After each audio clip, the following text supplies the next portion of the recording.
Nearing the end of the long road back, airborne forces on Okinawa prepare for the occupation of Japan. Their destination is Atsugi, only 18 miles from Tokyo itself. As the planes touch down, the local Japanese clear out. The first planes land with their cargoes of airborne veterans who fought at Leyte and Luzon. Rendezvous for the invasion forces was Yokosuka in Tokyo Bay. Sweeping in to the shores of this former naval base, the first seaborne troops make their landing. A strange invasion with no prelude of bombs or shells, but the occupation had officially begun. Vice Admiral Carney accepts the surrender on behalf of the United States. Nearby, the charred and shattered hull of the battleship Nagato is also handed over. Members of her crew are found to be full of arrogance, even in the midst of defeat. More enemy craft in Tokyo Bay include midget submarines of the type used at Pearl Harbor and also pocket destroyers. Meanwhile, on the great battleship Missouri, the stage is set for the final act of Japanese surrender. Arriving from Manchuria, General Wainwright still bears the signs of his long imprisonment. General Doolittle, who bombed Tokyo for the first time. And lastly, the Supreme Commander himself, the architect of a great victory.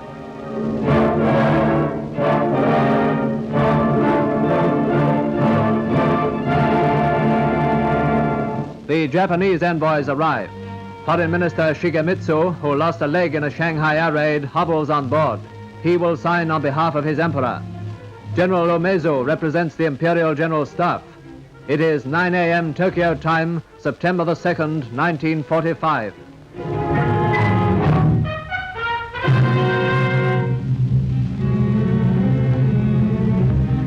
In this moment of solemn triumph, General MacArthur speaks. We are gathered here, representatives of the major warring powers, to conclude a solemn agreement whereby peace may be restored. It is my earnest hope, and indeed the hope of all mankind, that from this solemn occasion a better world shall emerge out of the blood and carnage of the past.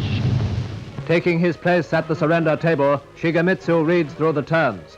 Japan is to surrender unconditionally, to accept the Potsdam Declaration, and to cease hostilities in every theater of war. And now, after 3 years, 8 months, and 25 days, the Japanese war is at an end.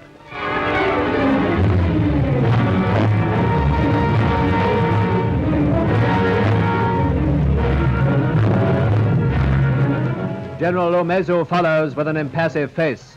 He remains standing as he hurriedly signs the document. With ceremonial silence, General MacArthur signs on behalf of the United Nations.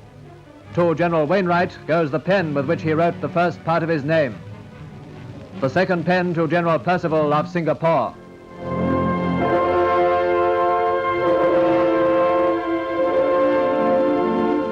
Among the other United Nations, China, now ending a war of more than 8 years, and Russia, who dealt one of the final blows. The mighty powers that brought victory will together make a reality of peace on earth.